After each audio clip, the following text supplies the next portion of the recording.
apa yang kau kasih? Duit nafkah. Duit nafkah itu kan makan kau.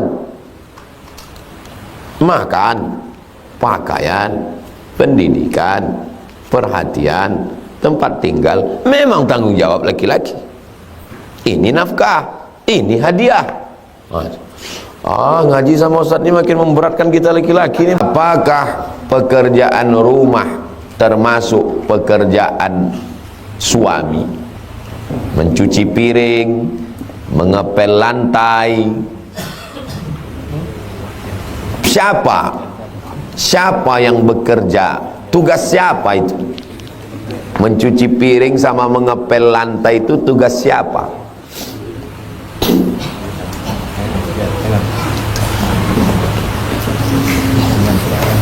Antum menikahi perempuan itu, tugas dia melahirkan anak antum, mengandung, melahirkan, menyusukan, mengandung lagi.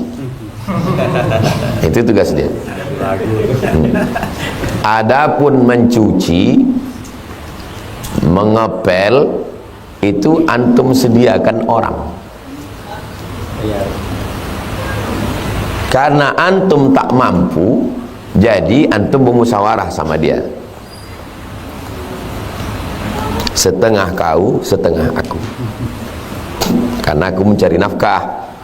Jadi kau pel lantai ini. Nanti pas tanggal merah aku pula mengepel. Kalau antum mampu, antum cari orang lain, khadim namanya, orang yang melayani, membantu.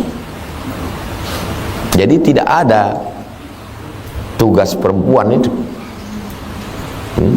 Walaupun ini kalau saya jelaskan, ini merugikan laki-laki. Ini senjata makan tuan ini. Supaya antum paham. Jadi kita sebagai laki-laki ini, jangan kita berpikir sebagai suami saja. Kita kan punya adik perempuan. Saya punya keponakan perempuan 2 orang, anak adik saya. Jadi saya tidak berpikir saya sebagai suami. Kalau saya berpikir sebagai suami, mendengar penjelasan ini, balik nanti suruhnya saya ngepel. Tidak begitu. Jadi kalau kita berpikir positif, satu sisi kita sebagai suami, tapi satu sisi kita kan sebagai wali. Kita punya saudara perempuan, antum punya adik perempuan, pas nikah nanti antum kasih tahu sama lakinya itu, adikku ini tugasnya mengandung. Kenapa adikku ini mengandung? Karena kau tak bisa mengandung. Kalau kau bisa mengandung, ganti-gantian kalian. Anak pertama adikku, anak kedua kau. Adikku ini tugasnya mengandung, melahirkan, menyusukan, karena kau tak bisa melakukan 3 itu. Adapun mencuci, menyiapkan makan, kau siapkan orang. Karena kau tak sanggup, bermusyawarah, kalian berdua berbagi. Paham? Kata ibu di belakang, oh begitu Pak Ustaz, aku baru tahu ini Pak Ustaz. Jadi pulang nanti mau ibu jelaskan ke bapak, bapak sudah mati Pak Ustaz. Bukan laki-laki itu goyang kaki di rumah, bilangnya kau coba lambat sikit nasi datang, ngamuk, mana nasi? Itulah pentingnya kursus perkahwinan. Kursus perkahwinan, laki-laki itu supaya dia tahu tugas dia. Kau udah dikasih duit, makanya anak santri-santri perempuan itu diajarkan, kau udah kasih duit, kenapa? Duit apa yang kau kasih? Duit nafkah. Duit nafkah itu kan makan kau. Makan, pakaian, pendidikan, perhatian, tempat tinggal, memang tanggung jawab laki-laki. Ini nafkah, ini hadiah. Ngaji sama Ustaz ini makin memberatkan kita laki-laki ini Pak Ustaz. Saya tidak memberatkan kita. Saya cuma mau ngasih tahu bahwa supaya kita bermusyawarah. Aku nih dek, belum sanggup lagi mencarikan orang menolong kau. Aku pun sibuk di luar. Jadi tolonglah kau agak berkorban sedikit untuk aku. Dia pun insya Allah kalau sayang dia sama antum, dia bilang jangankan untuk mengepel lantai ini, nyawa aku kasihkan sama kau. Satu-satunya kesalahan aku dalam hidup adalah satu bang, kata dia. Apa? Mencintaimu. Betul tahu? Alah diam pula ibu. Terkadang istri sering minta tolong bantu. Apakah hal ini merendahkan martabat kami sebagai suami? Kalau antum mencuci piring, apa? Bagi saya mencuci piring itu biasa. Kenapa Ustadz biasa mencuci piring? Karena saya tak punya saudara perempuan. Saya anak laki-laki, adik saya anak laki-laki. Kami dibagi tugas sama almarhumah emak nih. Kau mencuci piring, kau mengepel lantai, kau memasak. Ini cabai, ini bawang, ini kunyit, ini tomat. Letakkan dulu cabai di gilingan itu, kau siram garam kasar, baru kau ginikan sama bawang. Setelah dia halus, baru masuk tomat. Kau masukkan ke dalam kuali, isi minyak dulu. Setelah panas, baru masuk ini. Berpisah minyaknya sama itu, baru kau masukkan ikan. Berubah warna ikan tu, baru kau masukkan air. Begitu mak saya mendidik. Tak boleh meletakkan anduk di atas tempat tidur. Melipat baju mesti rapi. Kalau ibu mendidik anak macam itu, ringan istrinya. Kalau ibu mendidik anak laki-laki macam itu, ringan istrinya. Hadapi laki-laki, ya Allah, baju yang udah rapi macam kapal pecah, periuk belanga berserak. Kenapa? Karena perempuan tak mendidik anak laki-laki. Beruntunglah orang yang mendapatkan saya. Karena saya dididik emak saya. Baju putih kau gosok dulu pakai sabun telepon. Masih ada jual sabun telepon sekarang. Kasih pakai sabun telepon, letakkan di panas. Jangan sampai kering. Sesudah itu baru kau gosok bagian ketiak, bagian tengkuk sama ujung, biar jangan berdaki. Jangan pakai pemutih, lapuk dia. Sampai begitu. Pernah ibu mengajarkan anak laki-laki ibu macam itu? Jadi anak laki-laki kalau diajar ibunya dengan baik, pokok pangkal masalah sekarang ini ada pada ibu. Itulah mengapa saya pilih Pondok Ma'had Az-Zahra perempuan. Karena lama saya berpikir, kalau baik ibunya, baik anaknya. Bukan perempuan ini cuma melahirkan anak, melahirkan, menyusukan, melahirkan lagi, menyusukan lagi, mendidik, dididik anak itu sedidik-didiknya. Kalau sudah biasa antum begitu dididik ibu antum, dan insya Allah antum tidak merasa itu sesuatu yang aneh, tak merasa itu sesuatu yang asik, tidak langsung hilang harga diri antum. Ah Ustaz itu ceramah aja itu, ngomong aja itu. Jangan-jangan antum buat podcast wawancara perempuan, tanya ustazah, pernah Ustaz Somad itu nyuci piring? Tanya Ustaz.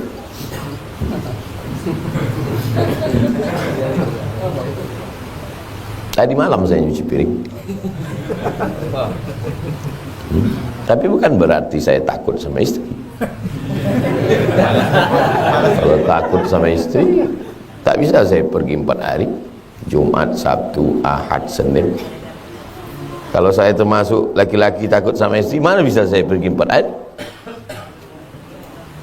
Paksalah saya mengurus izin keluar.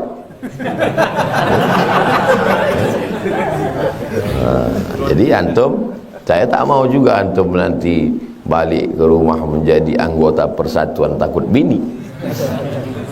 Pahamilah baik-baik.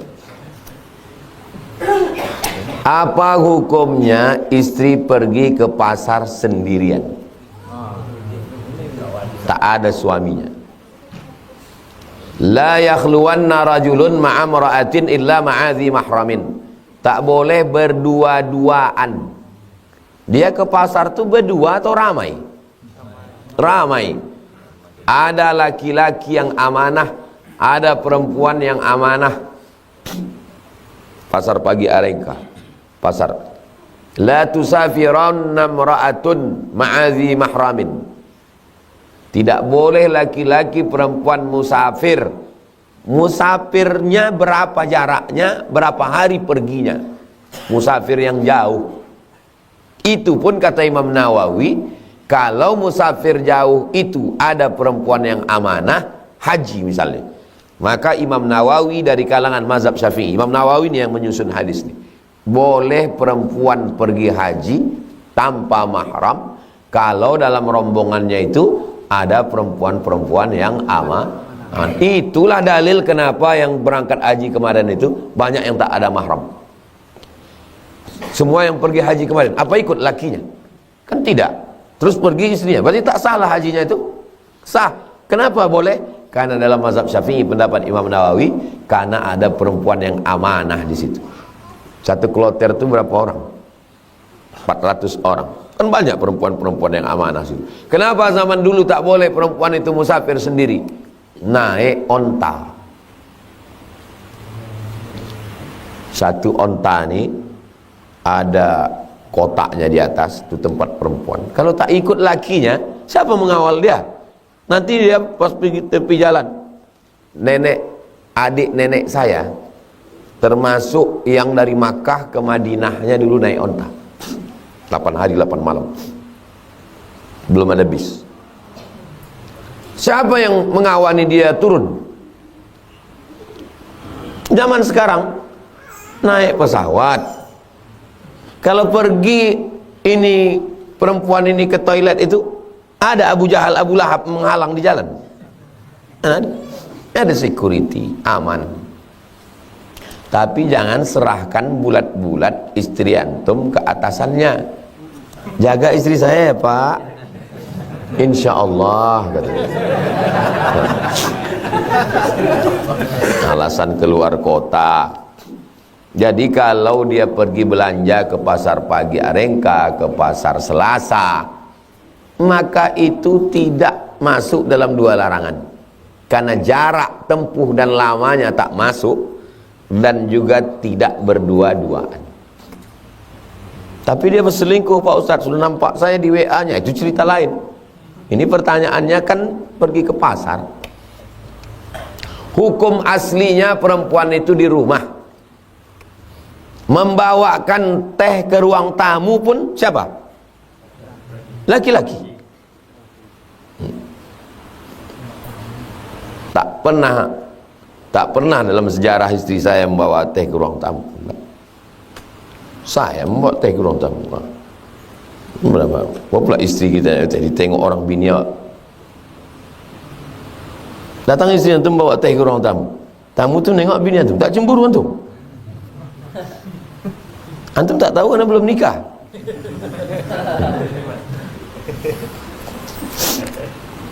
La yadkhulul jannata dayus, tak masuk surga dayus. Siapa itu? Alladzi la yagharu ala maharimihi, tak ada rasa cemburu kepada mahram.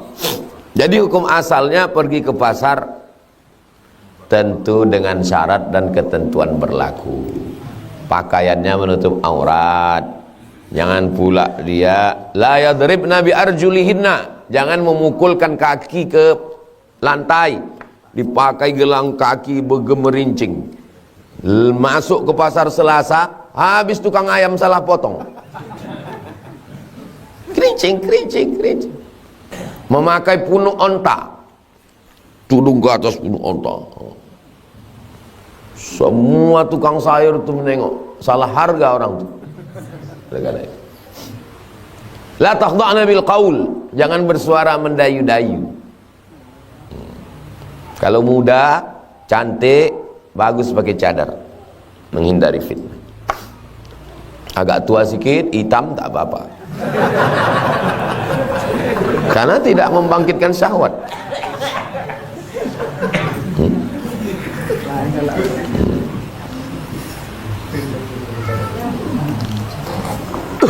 Zaman sekarang ini zaman gila. medsos ini luar biasa.